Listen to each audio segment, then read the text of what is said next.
인생이 커다란 체크리스트처럼 느껴질 때가 있다. 해야 할 것을 아무리 지우고 지워도 끝나지 않는 무한대의 체크리스트. 평생 무언가를 해야 하며 살아야 했던 우리에게 필요한 건 사실 하지 않기일지도 모른다. 노 와이파이일 때 무궁무진한 대화의 장이 펼쳐질 수 있는 것처럼 노 체크리스트일 때 우리의 오늘은 어떤 것으로도 채워질 수 있다. 하지 않기로 말미암아 필요나 의무가 아닌 온전한 나로 살 수 있는 것이다. 이 책에서 나는 하지 않는다는 말과 비운다는 말을 자주 사용한다. 여기서 비움의 대상은 물건을 지나 마음까지 아우른다. 유한한 삶에서 물리적인 것뿐만 아니라 정신적인 것에도 적정 용량이 있다. 시선을 빼앗는 물건들을 비우고 시야를 가리는 마음들을 비워야 한다. 노라는 단어가 가능성을 만드는 것처럼 비움은 무엇이든 채울 수 있는 여지를 만들어준다.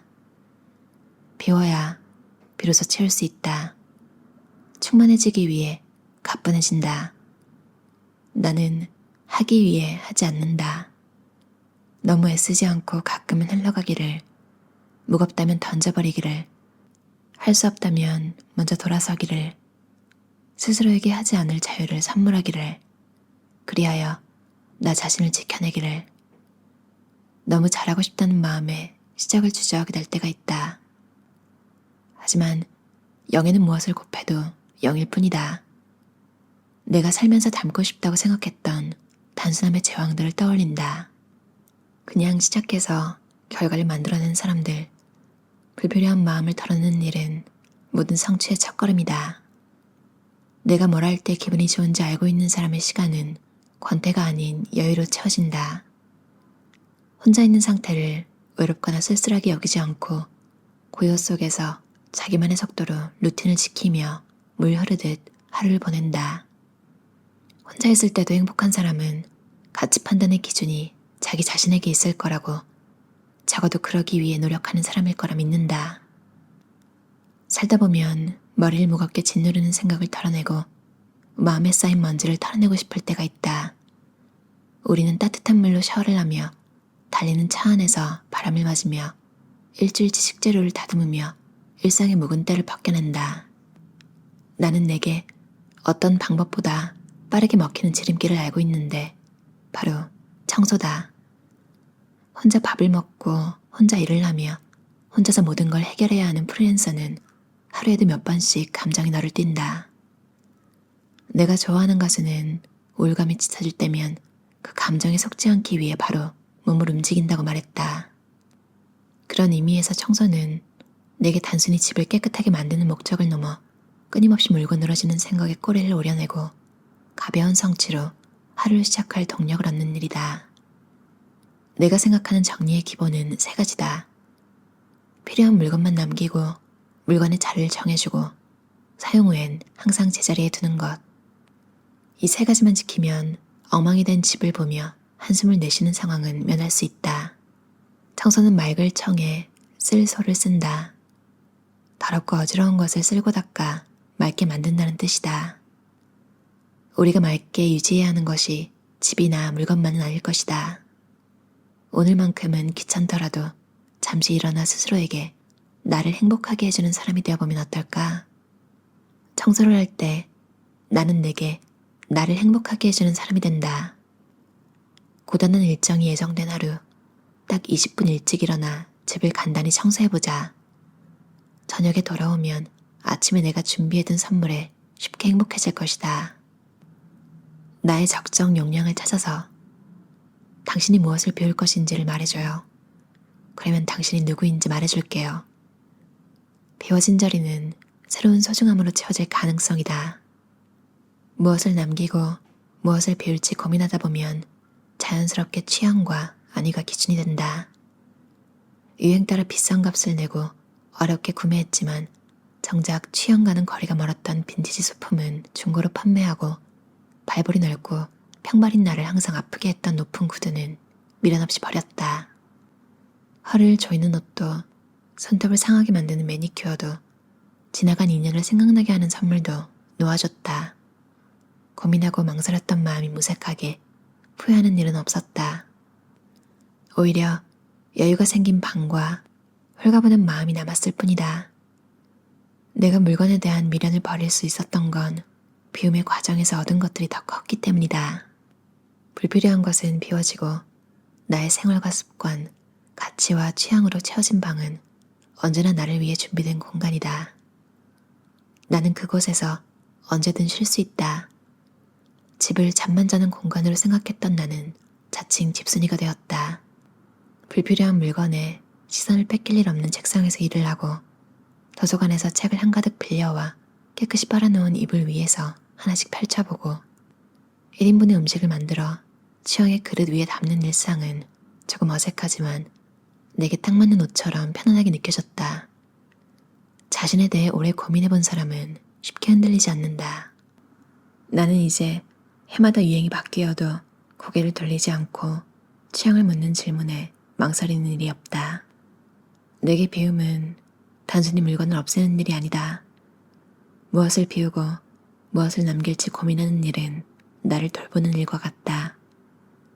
언제나 어떻게보다는 왜가 중요하다. 나는 왜 물건을 비우고 싶은가? 나는 왜 달라지길 원하는가? 비움을 통해 내가 온전히 집중하고 싶은 가치는 무엇인가? 이런 질문이 선행되지 않으면 간결한 삶을 살겠다고 결심해도 지속하기 어려울 것이다.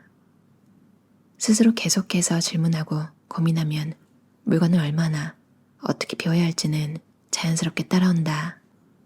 이때 잊지 말아야 할 것은 물건은 없어져도 경험은 없어지지 않는다는 사실이다. 주변 환경과 마음이 정돈되면 본질에 집중하며 불필요한 것에서 벗어나는 자유를 누릴 수 있다. 미니멀 라이프는 물건을 줄이기 위한 방법론이 아닌 내가 선택한 삶에 대한 방향성이기에 정해진 답도 결말도 없다. 망설여지는 것은 일단 넣어두면 된다. 지금 할 수 있는 것부터 할 수 있는 만큼 나만의 속도와 걸음걸이로 하나씩 해나가길 바란다. 비움은 물건을 넘어 생활 전반에 필요하다. 방의 빈 공간이 마음의 평화를 준다는 걸 알면서도 매일 들여다보는 핸드폰은 포화 상태였던 때가 있었다. 사진첩의 사진은 만장을 훌쩍 넘겼고 애플리케이션은 사용 빈도에 상관없이 뒤죽박죽 섞여 있었으며 중학생 때부터 쌓인 연락처 목록은 500개가 넘었다. 나는 시간을 두고 연락처를 하나둘씩 지워가며 관계를 정리했다. 다소 슬픈 사실이지만 아무도 상처받지 않는 깨끗하고 아름다운 이별이란 건 없다. 관계를 끊어내는 가장 좋은 방법은 관계의 끈이 서서히 옅어지도록 충분한 시간을 주는 것이다. 단칼에 잘라내는 것은 단순하고 빠르지만 선명한 단면을 남긴다. 밥을 짓기 전 딱딱한 곡식을 물에 불리듯 이별에도 관계의 농도를 묽게 만들어줄 시간이 필요하다. 결국 50개의 연락처가 남았다.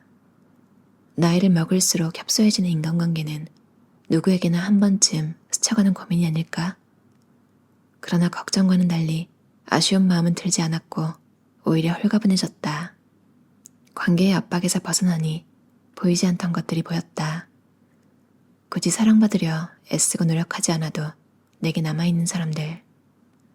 나는 여전히 친구들을 만나 커피나 술 한잔을 곁들이며 수다를 떠는 것으로 스트레스를 해소하지만 예전처럼 관계에 많은 힘을 쏟지 않는다.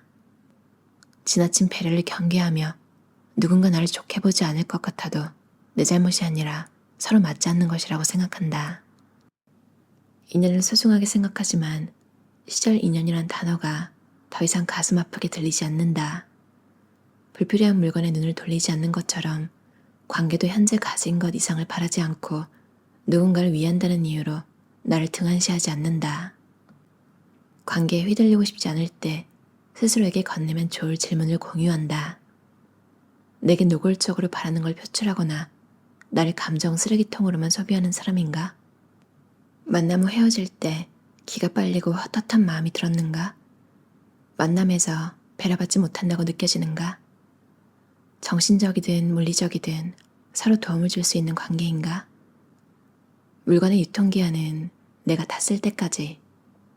무심하게 환경보호에 동참하는 사람들이 있다. 내가 15살 때 인터넷 쇼핑몰에서 샀던 옷을 입고 나와 나를 놀라게 하는 엄마. 동네를 산책하다 고장난 조명이나 시계를 발견하면 좋아 고쳐 쓰는 아빠. 필요한 물건이 생기면 중고 마켓에 검색부터 해본다는 전 직장 동료. 내가 제발 놓아주라고 장난처럼 말할 정도로 엄마가 물려준 패딩을 색이 바를 때까지 입던 친구 S. 질 좋은 옷을 사서 오래 입는 게 아니라 질 안 좋은 옷도 오래 입으며 계절마다 쇼핑할 필요성을 못 느낀다고 말하는 친구 M. 나는 그들의 모습에서 새로운 것을 욕심내기보다 가진 것을 아끼며 곁에 오래 두는 삶의 태도를 배웠다. 가진 물건을 오래도록 잘 쓰는 것만큼 비교적 수명이 짧은 생필품을 끝까지 사용하는 습관도 필요하다. 나는 아무리 짜도 나오지 않는 치약은 가위로 갈라서 남은 내용물을 깨끗이 긁어내 수전 청소를 한다. 교체 주기가 지난 칫솔로 닦아 물로 씻어내면 반짝반짝 광이 난다. 상쾌하게 퍼지는 민트향은 덤이다. 욕실에서 나오는 비누 조각은 작은 케이스에 담아 휴대하고 다닌다. 개인 위생이 중요해진 팬데믹 시기에 특히 유용했다. 구멍이 난 양말은 창틀 청소에 쓰고 택배 박스와 포장재는 보관했다가 중고 거래나 브리타 필터 회수를 신청할 때 재사용한다. 세안용품이나 화장품도 마지막 한 방울까지 탈탈 털어 쓴 뒤 빈통을 후련하게 버리는 기쁨을 맛본다. 좀생이처럼 보이면 어떻고 구질구질해 보이면 또 어떤가? 내 인생을 누가 대신 살아주지 않듯 내가 사는 이곳도 누가 대신 지켜주지 않는다.